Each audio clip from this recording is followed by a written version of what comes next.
I fear not the dark itself, but what may lurk within it. Welcome to Lurk, bringing you creepy, strange, and bone-chilling stories, with your host, Jamie Jackson.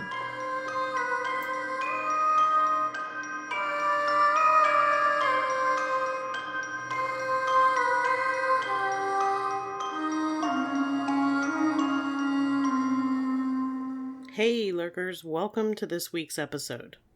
Before we get started, just a reminder that we are set up to be at the Wytheville, Virginia UFO Festival on Saturday, June 8th. And then the following Saturday, June 15th, we will be at the Sasquatch Saturday event in Sykesville, Maryland. So if you're in either of those areas during that time, stop by and say hello. This week we are hitting the trail again and making our way through the New Jersey section of the Haunted Trail. If you're new to the podcast, the Haunted Trail is a series of stories about the paranormal happenings along the Appalachian National Scenic Trail. Paranormal, along with other creepy things like true crime, UFOs, aliens, cryptids, anything creepy and scary. The Appalachian National Scenic Trail is also called the Appalachian Trail, or simply just the AT, and it travels through 14 states on the east coast of the United States. Those who attempt to hike the entire 2,197.4 miles are called thru hikers. Most thru hikers start in the south, in the state of Georgia, and hike north to the northern terminus at Mount Katahdin. Because most are northbound thru hikers, that's how we're traveling the trail here in these episodes. We've already covered Georgia, North Carolina, Tennessee, Virginia, West Virginia, Maryland, and Pennsylvania. If you haven't already listened to those, make sure you check them out. You don't need to listen to those first or follow them in order. Each episode stands on its own. There are 72.4 miles of the Appalachian Trail running through New Jersey. New Jersey is a surprise in that it is quite wild despite its close proximity to large cities. The elevation changes are moderate, going from basically flat to short, steep, and rocky. The first area of the trail runs through the Delaware Water Gap. According to the National Park Service website, the Delaware Water Gap is situated within the most densely populated region of the United States. It provides a unique opportunity to experience tranquil landscapes, rich human history, and striking scenery along 40 miles of the longest free-flowing river east of the Mississippi. Within the Delaware Water Gap roams a creature known as the Big Hoot or the Woo-Woo. That's right, I said woo-woo. The Woo-Woo is described as a large bird that is seen in the area of the Kittatinny Mountain. It is described as a giant owl in the area and is referred to as Big Hoot or the Hooter, not to be confused with Hooters, which is totally different. One account said the creature looked like a tree until it flexed its small airplane-sized wings, and that was when she realized it was actually a giant owl camouflaged as a dead tree. On the second instance, the witness noticed that it had huge yellow legs with 3 toes on each foot. Prior to the Big Hoot or Woo-Woo making an appearance, there's said to be an eerie stillness to the woods, followed by loud hooting noises coming from the brush. Naturalists say the noise does not come from a human or any known bird in the area. New Jersey isn't the only place the Woo-Woo or Big Hoot is said to roam. Similar sightings have been noted in the Ohio Valley, as well as other areas of Appalachia. And let's not forget the famous Mothman of West Virginia, or the Owlman of Cornwall in the UK. Another creature in the area is known as the Messingwa, The Messingwa is actually from the Lenni Lenape tribe and is said to be a powerful, sacred medicine spirit who protects the animals of the forest. It's described as having a hairy body and a black and red face, and it makes strange hooting sounds. Messingwa is the Lenape mask spirit who maintains the balance of nature, appears to Lenape men in dreams, and is the focus of certain traditional Lenape religious rituals. Messingwa is usually depicted as a supernatural face with one half colored red and the other half colored black. Messingwa is the protector of all animals of the forest, but is most strongly associated with deer. Some Lenape people describe Messingwa as taking humanoid form and riding through the woods on the back of a deer, helping respectful hunters and punishing those who despoil the forest. Descendants of native people equate Messingwa to Bigfoot. They said Bigfoot is real, but the white men will never find his den, or the place where he sleeps, because he walks at will between the worlds. Messingwa ruled the game animals, and presumably made them available or unavailable to the hunters, according to whether he was pleased with them. The sign that he has been present is supposed to be a mix of several kinds of tracks, like at a place where you see deer, raccoon, and fox tracks all together. Make sure you practice leave no trace whenever you're out hiking, but most especially when you're in the Messingwa's territory, to avoid his displeasure. The Delaware Water Gap has also been the scene of several UFO sightings. A witness known as Mrs. D had an interesting nighttime hobby that some people in the remote woods would indulge in. She would go out and spotlight deer, basically shining a flashlight into fields to pick up the eye shine of deer. It's kind of illegal. On one night when she was out spotlighting, around the last day of deer season in 1956, Mrs. D came upon two men dressed in shiny silvery clothing, standing near the stakes that she had used to hold up her raspberry bushes. The stakes allowed Mrs. D to judge their height, quite accurately, which would put them about 3.5 feet tall. The men stood close together, arms at their sides. Then, September 19th in 1957, a flying saucer with a sphere-shaped tail was seen coming from the east through the night sky. After being seen by two residents of the Delaware Water Gap, the object quietly escaped to the north. Hang on, we'll be right back after this quick message. Calling all space explorers. Bedtime Blast-Off with the Robo Sisters blasts off today. Join Indigo and Amber on magical science adventures that ignite imaginations. Dive into underwater mysteries and explore enchanted caves with these curious robot sisters and their fuzzy friends. Bedtime Blast-Off with the Robo Sisters is perfect for bedtime or anytime you need a captivating story that sparks curiosity. Subscribe now and join the adventure. Find Bedtime Blast-Off with the Robo Sisters by Silas Stardust on your favourite podcast platform today. In another instance, two witnesses reported strange lights in the sky around 9 p.m. The lights were extremely bright. The witnesses said the lights were about 3 miles from their location and were heading towards the Delaware Water Gap. They hovered over the area at one point, but then maneuvered away and eventually completely disappeared. In 2004, while camping in the Worthington State Forest, a gentleman and a friend witnessed a large object and an intense red light that appeared behind the object and illuminated it. The witness said, "The conditions were somewhat foggy, so when my friend woke up and stated that she thought she saw a shooting star, I was skeptical. But then we both saw 3 small white lights just above the horizon. We were camping on a rise above the Delaware River, with the tent fly open, and were looking almost directly across at the light.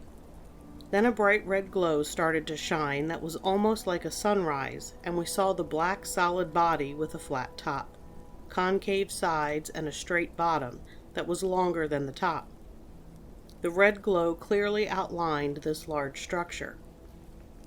The glow pulsed and dimmed so that the object was lost in the haze. Then the light returned and we were able to again see the object.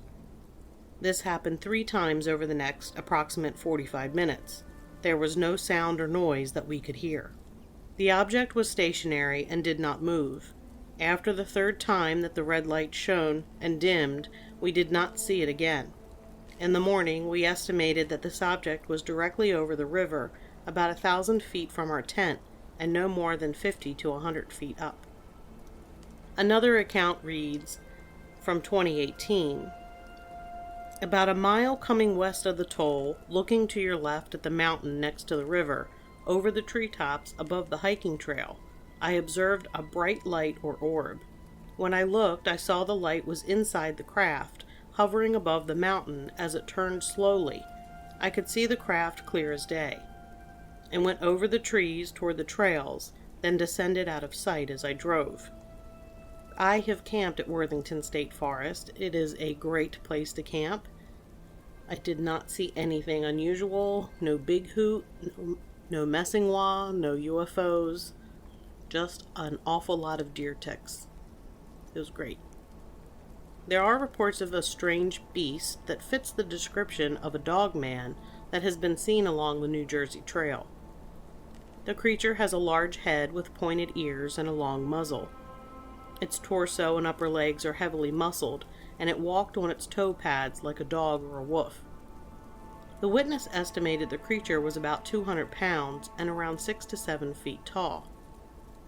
We've covered similar dogmen, specifically in the episode about the Maryland cryptids, the canine edition.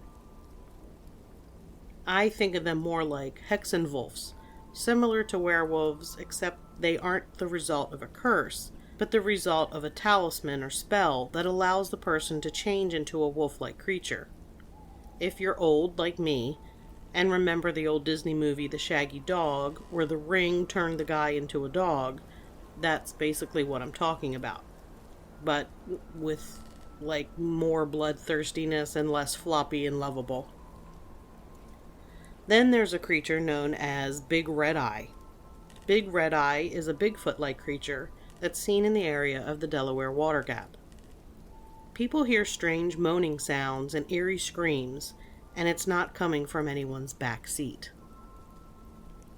The noises go on for an hour or 2 and are referred to as blood-curdling. Those that catch a glimpse of the creature say that it has piercing red eyes and is tall and shaggy. In February of 1975, a motorist driving near the town of Bear Swamp reported that he twice saw an enormous hairy humanoid cross the road in front of his car. A few weeks afterwards, a forest ranger walking along a Sussex County trail in High Point State Park reported seeing a creature about 8 feet tall with big red eyes. Retired forest ranger Tom Card heard a tremendously scary sound in the woods while at work back in the 1970s. He said he then saw 2 frightened rangers with guns running away from the area of the noise. He said, "When I first heard it, I thought it was a siren in the distance, but then I heard it again. I saw 2 guys running down the road, and I was like, this isn't good." Card said he doesn't know what it was, and that they never went back to find out. "It was a wailing, howling kind of a scream, kind of sound," Card added. They were a little unnerved because they had never heard anything like this either. In May of 1977, the New Jersey Herald ran a cover story about a family that was terrorized by the mysterious creature for over a week.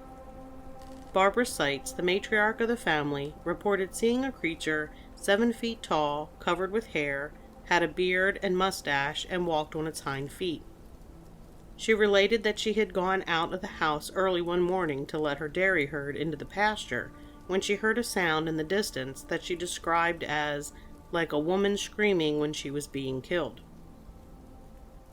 She found her garage door torn from its hinges and 6 of the family's pet rabbits dead or mutilated. The next night, the Seitz family waited for whatever it was that had killed the rabbits to return. At around the same time as the previous night, it showed up. appearing under the light that lit up the yard. Sights recounted, "At first, all I saw were two red eyes staring at me from over there. They fired upon the creature, but were unable to kill it.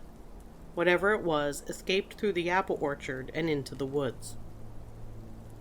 In 1982, a boy at camp was walking back to his assigned area at 9 p.m. before the 9:30 lights out. He was walking along the waterfront trail, where one side of the trail is dense woods. The boy began having a strange feeling that someone was walking in the woods parallel to him. He thought someone was pranking him. He heard a branch snap and the feeling of being watched, and followed, and it never went away. The woods were very dense, yet whatever it was that was following him had no problem traversing the dense forest. He eventually saw a shape and movement and knew it was a large creature. He stopped and yelled at it, and the creature ran away. There is a 1996 witness account that says, "I knew it wasn't a bear. It was too lean and upright. It was humanoid. It had been there the whole time watching us approach. There was no noise. It must have been, otherwise we would have heard something that big crashing through all the underbrush. It was tall and shaggy with red eyes. The eyes were glowing red from the reflected light, not glowing like LED lights or something. It just stood there motionless, arms dangling limply at its sides. It had no bad intent, it was just creepy. Then of course we ran and we did not look back. I don't care what anybody says, I know what I saw." That is something you don't forget. I definitely did not go back to that spot anytime soon. 5 other people saw a 9-foot creature walking upright and covered in shaggy gray hair. There was also a report that 2 hunters heard their dogs corner something in the swamp. When they found the dogs, they saw a creature that was half lying in the swamp. It stood on 2 legs and was approximately 6 feet tall. It was covered in brown hair and had a flat face, and the palms of its hands were hairless. The creature screamed at the dogs and began whacking the trunk of a tree loudly. The men went to the local state police, but when the men and the police returned, the creatures and the dogs were gone. The only thing in the area was a deer carcass. Big Red Eye, or Sasquatch, isn't the only thing roaming the Kittatinny Ridge. Along the ridge of the Kittatinny Mountains lived a German woman who was suspected of witchcraft. She was chased into the woods by the area settlers, and she died. Today, her ghost haunts the area. It's said hers is a noisy ghost that enjoys scaring those around. There's another similar story about a woman living alone on the ridge. Crazy Annie was a recluse that lived in a cabin near a lake. She was tormented by the locals, especially teenagers, because of her strangeness. Angry at having her privacy violated, she would chase people off with her axe. Someone ended up burning down her cabin, and she became disfigured from the fire. She wandered the woods, murdering anyone she found with her axe. If you listen at night, you can hear her ghost wailing through the woods. And that brings us to the legend of Tom Quick, the Indian Slayer. As a kid, Tom Quick spent more time with the Indians than his family, learning their language and how to hunt, fish, trap, and the ways of the forest. He nearly became an Indian himself. But as the French and Indian War loomed, the climate throughout the Delaware Valley began to grow unsettled. More settlers were encroaching on Indian lands, and it didn't take much coaxing on the part of the French to encourage the Native Americans to drive the settlers from their lands. The story is told that young Tom was out with his father and brother-in-law one day on some errand across the river when Tom's father was shot by an Indian. Young Tom and the brother-in-law tried to drag the older man, who was wounded, to safety, but he was dying and he commanded them to run for their lives. The 2 men then frantically made their way back across the frozen river. Tom paused after reaching the bank to see if they were being pursued, and he saw, to his horror, his now dead father being scalped.